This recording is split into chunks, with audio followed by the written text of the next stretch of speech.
सबका बराबर है, हुमैरा का भी था, सबका बराबर है। उसकी तो काफी 9 महीने से भी पहले की हुई हमने। अस्सलाम वालेकुम, मैं हुमारी अली, आप देख रहे हैं मेरा चैनल। अदाकारा हुमैरा अज़कर आखिरी दिनों में किस तरह की ज़िंदगी जी रही थी, बड़े भाई ने आखिर मुंह खोल दिया, जिसके बारे में बहुत सारी बातें कही गई कि वो ठीक नहीं हैं, उनके मामलात बड़े ख़राब हैं। उनकी बीवी ने जो कहा उसके हवाले से भी कहा गया कि वो उनके साथ नहीं है। जायदाद का मसला, हुमैरा का हिस्सा और आखिरी मुलाकात। सुहेल असगर ने वालिद और छोटे भाई के चेहरों से इस वक्त पर्दा उठाया है और ऐसी ऐसी बातें की हैं कि आंखें खुल गई हैं। हुमैरा घर में किससे राब्ते में थी, किससे राब्ते में रहना पसंद करती थी, सगी बहन के जनाजे में शरीक ना होने की क्या वजह है, वो क्यों नहीं उनको शरीक होने दिए जनाजे में। आज की वीडियो में इस पर बात करेंगे। रिक्वेस्ट है चैनल को सब्सक्राइब करें, वीडियो को आखिर तक मुलाहिजा फरमाइए। सबका बराबर है, हुमैरा का भी था, सबका बराबर है। उसकी तो काफी 9 महीने से भी पहले की हुई हमने। अदाकारा हुमैरा अज़कर के कत्ल को पुलिस जितना पहले दिन से दबाने की कोशिश कर रही है या करती रही है, उतना ही उसके खिलाफ जो कातिल हैं या फिर जो कत्ल हुआ है, शवाहिद वगैरह सामने आना शुरू हो चुके हैं। एक के बाद एक कड़ी ये साबित करती है कि हुमैरा अज़कर के मामले में सब ठीक नहीं था, जिसको ठीक दिखाने की कोशिश पुलिस कर रही है। ये समझने से कासिर हैं सब लोग कि पुलिस जाते ही डे वन से इसको कुदरती मौत क्यों कह रही है, क्यों इस पर एम्फसाइज़ किया गया किसी भी रिपोर्ट के आने से पहले, क्यों मीडिया टॉक की गई या क्यों जो है जर्नलिस्ट से बात करके ये उनके दिमाग में डाला गया कि ये एक कुदरती मौत है और फिर उसी कुदरती मौत पर काम इन्होंने शुरू किया था। कुछ ऐसे दावे जो हुमैरा के सबसे बड़े भाई सुहेल असगर ने किए हैं और बड़े खौफनाक दावे हैं। याद रहे कि सुहेल को मंजर से गायब कर दिया गया था, जैसे कि वो है ही नहीं, उनका कोई वजूद ही नहीं है। फैमिली के इंटरव्यू के दौरान भी हुमैरा असगर के कमरे जो उनका कमरा तक दिखा दिया गया, लेकिन जो भाई था वो गायब था, जिसकी बीवी ने आकर बहुत सारी चीज़ों का पोस्टमार्टम किया, जिसकी बीवी ने आकर बहुत सारी कहानियाँ सुनाई और लोग उन कहानियों के जवाब सुनना चाहते थे कि क्या जवाब है। उसके फ़ौरन बाद हुमैरा के पेरेंट्स, वालिदैन जो हैं मीडिया पे आते हैं। जो भी इल्ज़ाम तराशियाँ की गई उनकी अपनी बहू पर उन्होंने काफ़ी बड़े बड़े इल्ज़ामात लगाए, लेकिन बेटा वहाँ पर भी इनके साथ बैठा हुआ नहीं था। ये भाई हुमैरा के जनाजे तक पर नज़र नहीं आया और इनकी बीवी के साथ बड़े अच्छे ताल्लुकात रहे हैं हुमैरा के। एक तरफ घर वाले कहते हैं कि सुहेल को कोई मसला नहीं, वो बिल्कुल ठीक ठाक है, लेकिन उसकी बीवी का करैक्टर ठीक नहीं, इसलिए तलाक दे दी गई है। दूसरी तरफ वही सुहेल अपनी बीवी हुमा के साथ जो है वो बैठा हुआ कहता है कि मैंने कोई तलाक नहीं दी, ना ही करैक्टर के हवाले से कोई बात की कि मेरी बीवी का करैक्टर ख़राब है। तो ये इतना बड़ा झोल लोगों को डाइजेस्ट नहीं हो रहा है इस वक्त। सुहेल ने यह भी इंकशाफ किया कि हुमैरा असगर पर पाबंदियाँ लगाने वाले उनके वालिद डॉक्टर असगर अली हैं।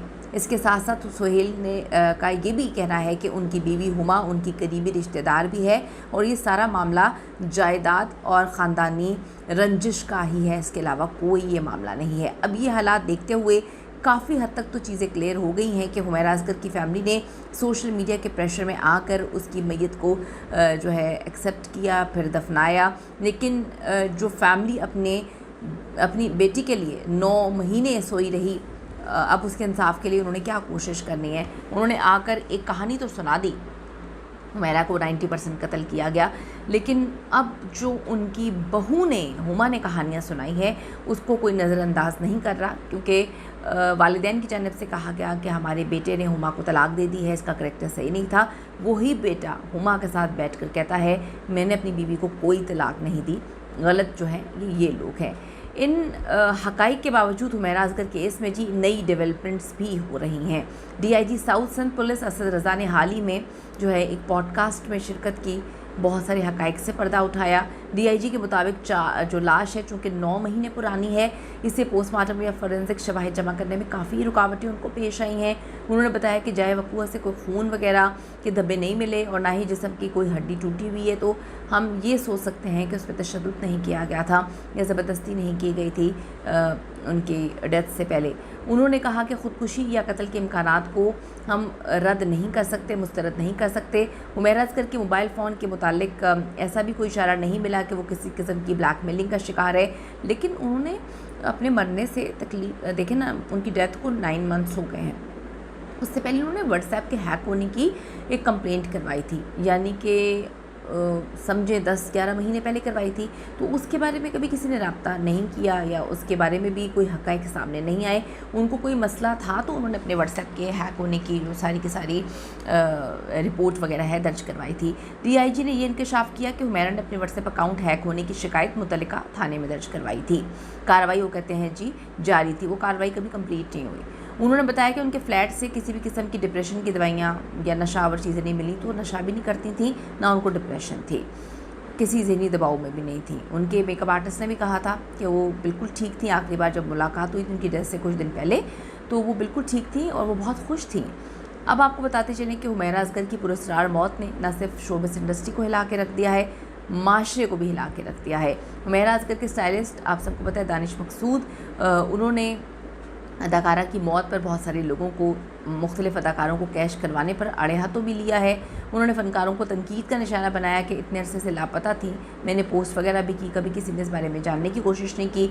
और जिस फिल्म में उन्होंने काम किया, आखिरी फिल्म लव गुरु थी, जो जितना मर्जी बड़ा रोल था वो शूट करके आई थी, उनका जो है एक करैक्टर था, उस पर डबिंग किसी और से करवा ली और कभी ये जानने की कोशिश नहीं की कि हुमैरा कहाँ पर है। तो उन्होंने कहा कि ये मामला तवज्जो का मरकज़ इसलिए बना कि बहुत सारी चीज़ें इस वक्त मिस्टीरियस नज़र आ रही हैं।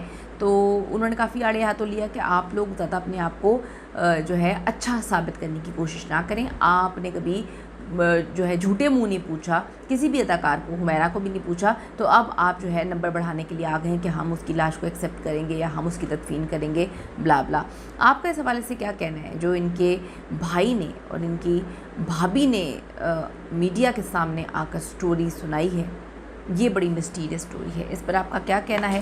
क्योंकि भाई का सामने आ जाना, वो भी भाभी को साथ, हुमा को साथ बिठा के, ये वही हुमा है जिन्होंने बहुत बड़े बड़े इंकशाफ किए हैं। उन्होंने ये तक कह दिया था कि मैंने अपनी सास को कहा कि मैं रब्ता करने की कोशिश कर रही हूँ हुमैरा से, रब्ता नहीं हो रहा, हमें पुलिस के पास जो है मदद देनी चाहिए, FIR वगैरह करवानी चाहिए। तो मेरी सास ने यानी कि हुमा के वालिदा ने कह दिया कि ज़रूरत नहीं है, हमारी बदनामी होगी। यानी कि इनको पता था कि हुमैरा काफ़ी टाइम से जो है वो गायब है, फिर भी फैमिली ने जो है वो बकौल इनकी भाभी के जानने की कोशिश नहीं की है। अब दूसरी तरफ ये है कि जो भाभी हैं इन्होंने बड़े खौफनाक इंकशाफात किए थे, जिसकी वजह से इनकी फैमिली को आना पड़ा था और इनके वालिद और वालिदा ने उन भाभी पर काफ़ी इल्ज़ामात लगाए थे। ये भी कहा था कि हमारे बेटे ने इसको तलाक इस वजह से दी है कि इसका करैक्टर ठीक नहीं है।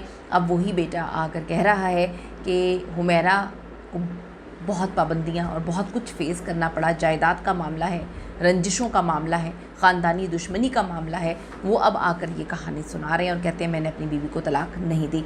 आपका इस हवाले से क्या कहना है ज़रूर बताइएगा। See you in the next video. सबका बराबर है, हुमैरा का भी था, सबका बराबर है। उसकी तो काफ़ी 9 महीने से भी पहले की हुई हुई, हमने